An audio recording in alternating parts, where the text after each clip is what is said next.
My cat plant is about ready to harvest, don't you think? Hey y'all, I'm Krystal and welcome to my Texas garden. Today I am working in this soaking wet garden trying to get my 2019 winter garden in the ground. Now if you're new around here, welcome. And if you're all about gardening naturally, go ahead and hit that subscribe button. Don't forget to smash the bell icon so you're notified every time I post a video. Now here in Southeast Texas, I typically don't plant a fall garden. Truth, we go from summer to winter. There's no fall in between. And in September and October, my summer crops are typically still producing pretty regularly, and I absolutely hate tearing up plants when they're actually giving me a crop. Now, with all that being said, I'm honestly about a month late getting this garden in the ground. I actually started working this garden about a month ago. And, well, work obligations and family obligations, you know, life got in the way. And when I did have time to work the garden over the last month, the garden has been extremely wet from all of the rain we've gotten from the cold fronts that have blown through. So today is the day that I finally get a chance to come out and get some nice fresh air. And wouldn't you know, another cold front is blowing through tonight. However, I'm going to bite the bullet and we're going to get our hands dirty today and we're going to get some seeds into the ground and covered up ahead of the cold front. Let's get busy.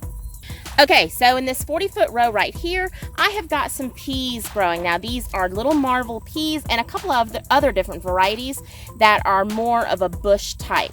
Now, because it's been cooler, it's taken longer for them to sprout.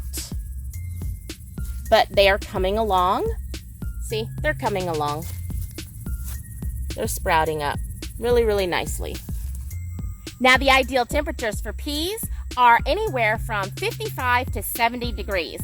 They actually don't tolerate temperatures higher than 70 degrees very well, which is why I've never been able to grow peas in my spring garden.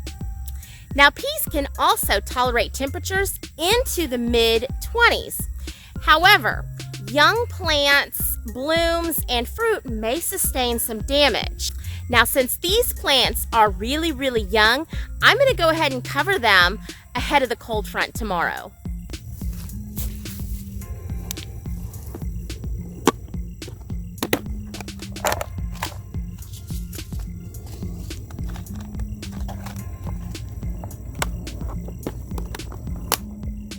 Now the next thing I'm planting is cabbage. Cabbage is another cold-loving crop. They can also handle temperatures into the mid-20s. You might get a little outer leaf damage, but it won't kill the plants. Now I am direct sowing all of my winter plants into my garden this year. I typically in the past have started them in starter pots, but I decided to go a little different this year. Also, spacing out these cabbages at 12 inches. Now the seed packet has a recommendation here of 24 inches. And in case you're wondering, I am growing a Brunswick cabbage, which is supposed to be very, very cold tolerant. So it grows very, very well. It is an heirloom, and I got it from Baker Creek Seeds. So anyway, the seed packet says 24 inches apart. We're going to start them off at 12 inches apart. Once the cabbage begins to grow, if I feel I need to come in and take out every other cabbage, I definitely will do that. But we're going to see how well they work kind of high density planting here. So basically what I'm doing is spacing it out 12 inches, and then I'm coming through and removing any grasses that I see. Anything that's going to get in their way. We don't want any competition for nutrients. Okay, so then I'm just going to kind of break up the soil just a little bit. Just loosen it up just a little bit, just the top.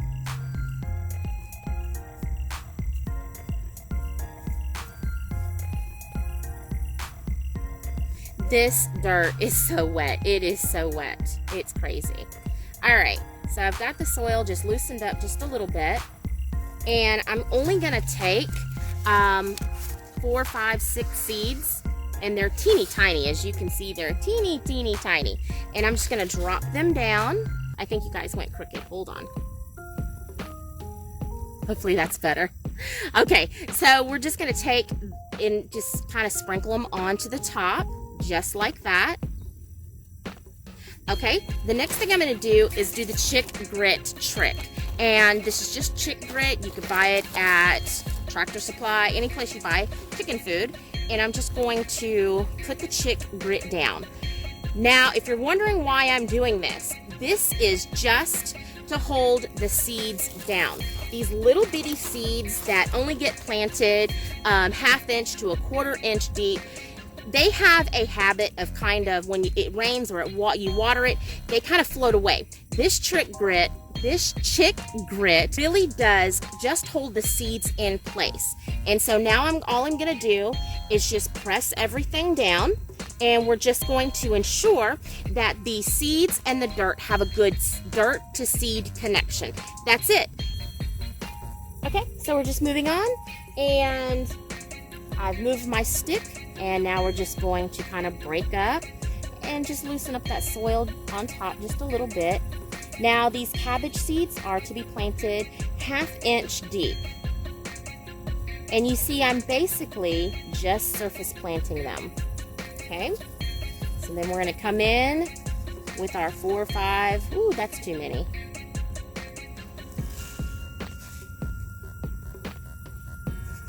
Okay, I'm gonna come in with our 4 or 5 seeds here and just sprinkle them in. Okay, and then in with our chick grit.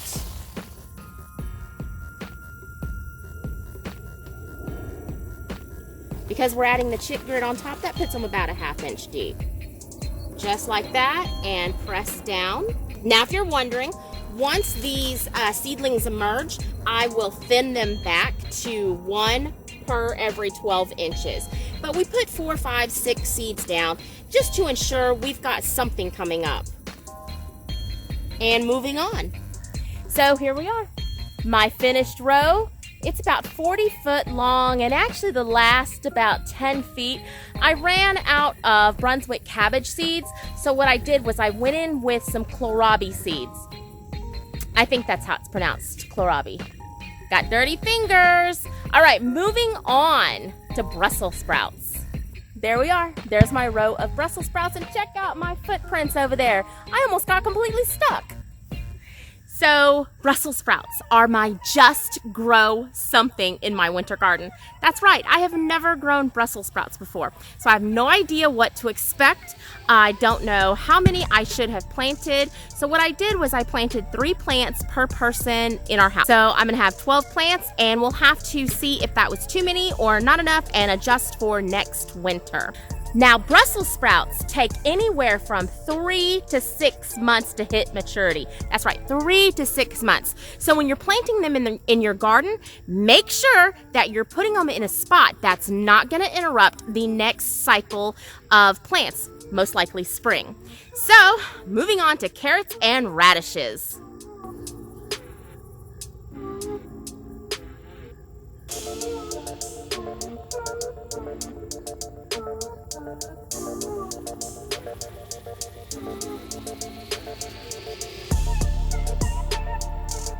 Okay, so for my carrots, all I'm going to do is I'm just going to kind of surface move the dirt around. I'm not really digging in, just kind of breaking up the top 1/4 inch, 1/2 inch of soil with the rake. That's all I'm gonna do. Now I've planted radishes and carrots before in my garden, and they did really fantastic, really great for me. But carrots, if you're not careful, they kind of bunch up. So I heard of mixing radishes and carrots together to help with the spacing. Now I'm gonna go wash my hands real quick, and we'll get busy planting radishes and carrots.